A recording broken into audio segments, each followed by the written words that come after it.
The UN officially came into existence on 24th October 1947.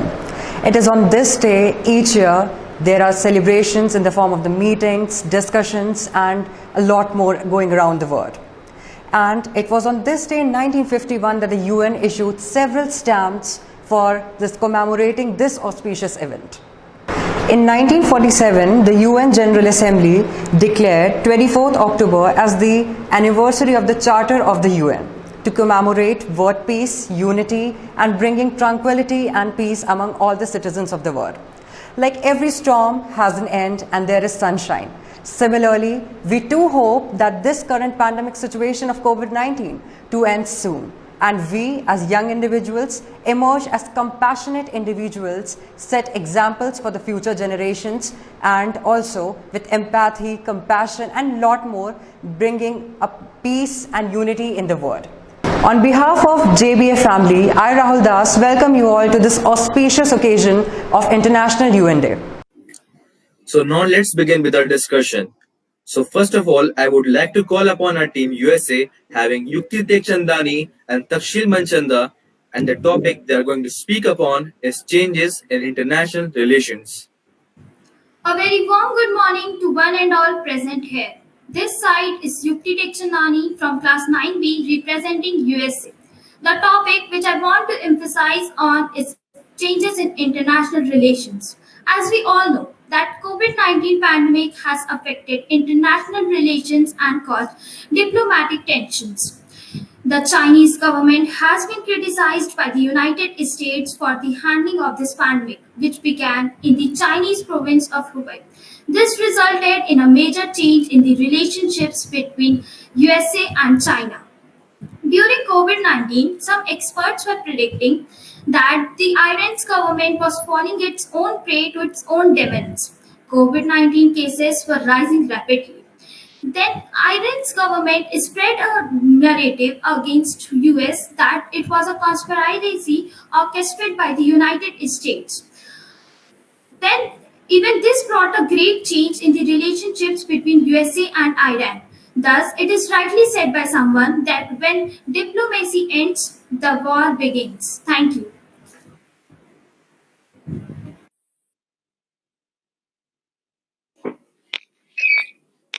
Good morning, everybody. I'm Takshil Manchanda, representing the USA team, and my topic is changes in international relations. Today, relations between the United States of America and China are at the worst place in decades. The relation between China and USA is critical today as Chinese government has not disclosed the spread of COVID-19 in the beginning. Due to this type of international relation between USA and China, there's a tremendous impact on young generation. In my opinion, government should take following steps. Decrease economic dependency on other country, promote local products and offer job to locals. Government should also support young people with funding. They should boycott Chinese product and mobile apps. Educate educate families and friends and community. They should find opportunity to volunteer in our community. They should also find a rebel charity to donate. We need young people's leadership now more than ever. Most of are all doing all this way. Stay healthy, stay safe, listen to health authorities, stay alert and keep calm and open minded.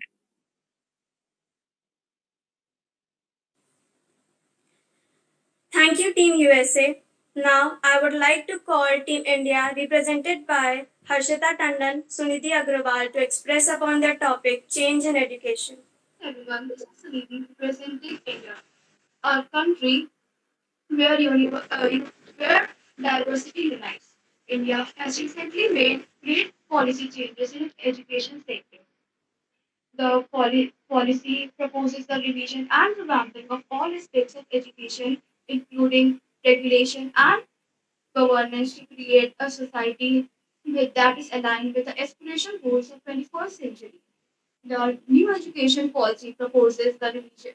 The new education policy envisions on India's India's India's centered education system that is that is that contributes on India's transforming national sustainably into an equitable and vibrant knowledge society by providing high quality education to all, with reduced insularity and greater freedom in students selecting their subject of choice. The focus will return to the holistic learning of all the subjects. All in all, the new policy is a great step in the right direction, and we can look forward to the new phase of education in India. Thank you.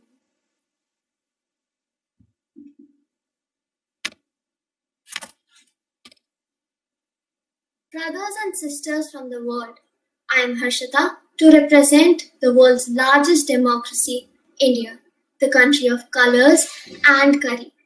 Our country has long moved on from years of depression and oppression, and now also our education system, which has been stuck from us for far too long and now demanded a change. After altering our system, we now present to the world NEP 2020 with the pursuits of knowledge, truth, and wisdom. We also look forward to blending technology with learning and bridge the gap between our government and private schools. During this international crisis, we have gotten the biggest opportunity to omit the flaws in our systems. Tiring memorization needs to be replaced by critical debates. Thick textbooks need to switch with e-readers. But what hinders this development is the people's thinking, which can only change by getting over the past and an open mind to view this world. My honorable audience, we can all agree that we have not got this earth from our ancestors but have borrowed it from our future, and therefore it is our responsibility to guide it towards the path of humanitarian values. Thank you. Thank you, Team India. Now let us call upon our Team China to present their views on the topic changes in international image. And the team members are Kashish and Anika Bhatia. Good morning to everyone present here. This is Anika representing Team China. China, a country which is in highlight today. China, being the world's largest population and second largest economy, always focuses upon its development. But China and other countries faced a bigger challenge, the outbreak of COVID-19. In the present scenario, image depends upon the international relations of China, which follows a rational and unemotional course, as people around the world are concerned about the health of the family and friends. IR theorists tend to focus on changing global power relations due to the spread of novel coronavirus. The question agitating IR theorists is whether COVID-19 is shaping the global order.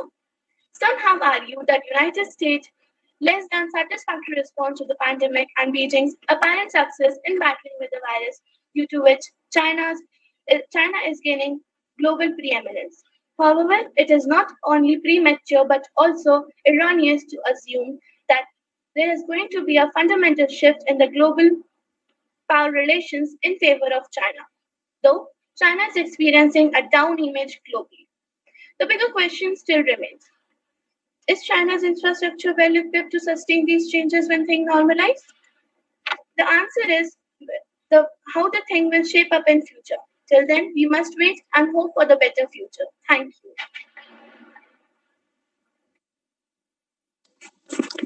A very warm good morning to one and all present here. This is Kashish Yadwanshi of Class 9B representing Team China. As my teammate introduced you all about COVID-19. So, we all know that due to some certain proofs, it is believed that coronavirus was generated in the labs of China. Well, after the declaration of this, that coronavirus was generated in China around the globe, people are divided in their opinion about China. Like, a median of 40% across 34 countries surveyed have a favorable view of China. And on the other hand, 41% have an unfavorable opinion. Economic growth could shrink to as 2-3%. Today, China is a middle-income country of the world's second largest economy. As China begins to recover from coronavirus pandemic, the United States and other countries continues to struggle to contain the spread. At last, I would like to represent the rising question that appears in the young minds of China, is that China has to struggle under the double whammy of shame and badness, whether deemed fair or not. Thank you. Thank you, Team China. Now I would request Team Japan, represented by Deepika Srivastav and Aditya, to express upon their topic technological development. Morning, everyone. This is Aditya representing Japan. Japan, a country that was ruined by the Second World War, is now one of the biggest tech economies on the strength of its education and technology. Japan believes that technology in these times plays a crucial role to help us stay connected and safe. Recent innovations in Japan include a Recent innovation in Japan include a 3D printed ventilator that can even work in space. The ventilator can work on oxygen and air, or just by air compressor. And another innovation in Japan includes a touchless 3D screen that recognizes motion in air, and it will help in non-disease transmission. Japan, as I mentioned, wants to help the world during these times for a brighter future. So we we all want to serve the world, and we want to be safe and connected, and many innovations in Japan will help us to do the same. Thank you.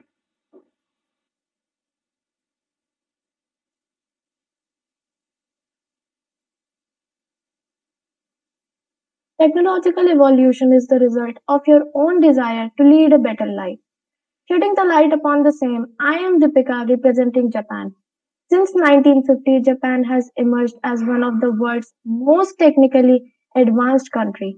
Japan's progress in automation, use of robots, and integration of artificial intelligence with daily living is likely to continue to thrive better than in any other advanced countries. Every other country in the world is now wondering how Japan has managed to become a leading technological power. Youths of Japan believe that youths of Japan believe that development of technology has improved their way of learning. Even they have most of the learning through technology only. Nowadays, Japan is qualified as one of the most powerful tech giants all over the world. At last, I would just like to conclude by saying that it's not that they use technology, they live technology. Thank you.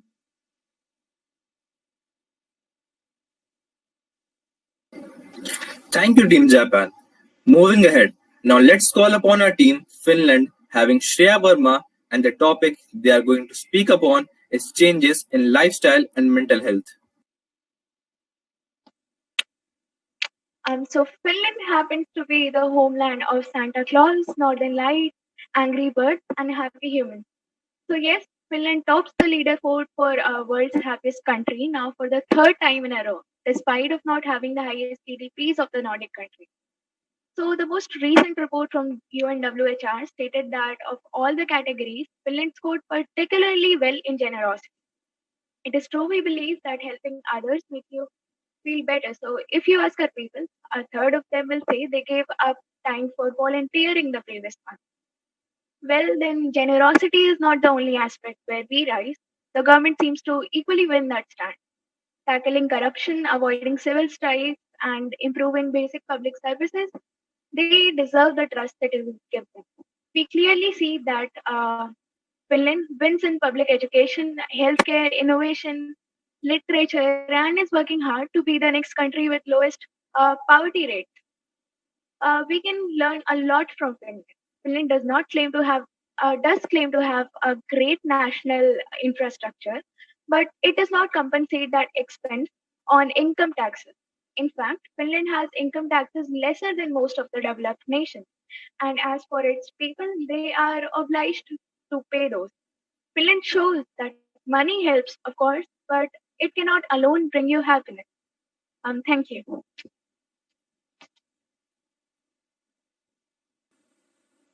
Thank you, Team Finland. I would request Chitrali Srivastav and Charvi Yadav, WHO representatives, to express upon their topic, medical sector. Good morning to all the respectable people present here. This is Chitrani Srivastava from class 11th E presenting the topic World Health Organization and that too on medical sector. It was the World Health Organization that provided everything from busting the myths and the combats to providing us all the information about the coronavirus. It played a crucial role in tackling the COVID 19 pandemic ever since the first case was detected in the Wuhan in the country China. So, as we should know that at the meeting of 2018 UN climate change, it was already predicted that after some years, this is going to happen. Firstly, due to climate change, then due to all other factors. So, and those years, it was WHO people in over 120 countries calling the urgent action to address climate change. Young people elsewhere are catalyst important conversations on crucial issues such as Malala Yousafzai on global education and March of her lives on reforming gun control in the USA. So, young generation is the young generation is the basis of the future, said by Greta Thunberg in the 2018 UN climate change. After that, since this since this COVID-19 was detected in the Wuhan city in the country China with the most cases of the pneumonia kind disease, but it was not that time detected. But that was WHO that helped during that time in detecting. Then, secondly, provide mobilizing all the health workers, then searching for the vaccines, then helping for all the prevented and the poor groups which are now sustaining their life, which are now right now living their life. So while we applaud this progress of WHO, we are just more than to position of young people as equal stakeholders in the realization of global, regional, and medical sector in the World Health Organization. So it is not only the country people, but World Health Organization that help us in intellectual and the financial way in dealing with this coronavirus. Thank you. Greetings to all present here. This is Charvi from Team WHO, and I am taking this opportunity to present myself on the topic medical sector. We need universal health coverage for all the countries with quality services to have a happier life. Today, I'm stressing myself on universal health coverage with quality services. In past 40 years, we have seen a dramatic change in life expectancy rates. We have seen malaria death cases have reduced more than half. Infant mortality rates have turned to be half since 40 years. But progress is unfair and uneven both between countries and within the countries. Some are getting cutting edge medical technologies, but some are lacking behind basics. So we are here today to recommit to take health as a basic right for human beings. We are here to recommit to build health as a strong system, as a foundation for all the countries. The declaration we are endorsing today takes us to putting people at the center for healthcare and to give all people their basic health rights. Now it's time for us to take a step ahead to bring a happier, healthier, and safer world to all the people. Thank you. This question is from Team India. That do you feel that the current way India is educating the children fully prepares them for the needs of the 21st century? Why? I think the way Indian education system works is quite unique in its own way, and I know and we realize that there are some aspects of it which are lacking, and that's why we bring in NEP 2020. with new ways to run the education of our country. And I think that NEP 2020 quite covers a lot of things which 21st century young adults need. And yes, I think it will be, when it will be implemented, India's education system would uplift.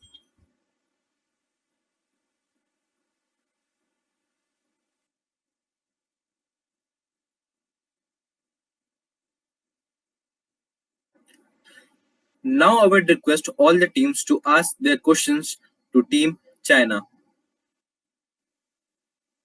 My question is to China is, do you characterize yourself as the major reason for the outbreak of such a disastrous pandemic? If no, then tell the reason. The answer for this question is, as it is not nowhere proved that China is the only center for the emergence of COVID, so we cannot criticize ourselves for this reason. So we must do the researches and we must study more about the virus, and we must find out where was it finally emerged, initially emerged. Was like we all know your topic was also technological development, and we all know that Japan has well tackled with the pandemic. So can we say that it is due to the technological development, or if it's so, then how?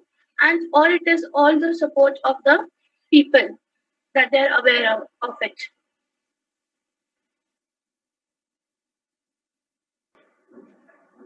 Uh, the answer to your question is that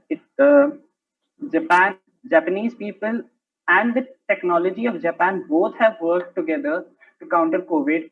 And as we know, Japan is one of the major tech giants in the world, and its people are very supportive, and they know how the technology can help them. So it is both the technology and people. Thank you, everybody. Now I would request Vrinda Khetan to come forward and give conclusion to our program. I, Pridha Ketan, on behalf of our team, would like to give closure to such a wonderful initiative. I am pleased that today we were able to discuss some very important points regarding the current scenario, and it is very important to be aware of the fact that we need to handle such situations with utmost kindness and empathy. We all are moving towards making a world for our next generation, and it's our duty to give them at least some percent of what they expect from us, especially a world after this pandemic, as we need to sustain the healed environment and cover up the loss that the world has seen in the past few months. I hope this discussion has ignited an optimistic approach within all of us. We all are so grateful to our Honorable Principal for providing us with this wonderful opportunity. Last but not the least, I would like to thank Managing Committee for their escalating efforts. Thank you.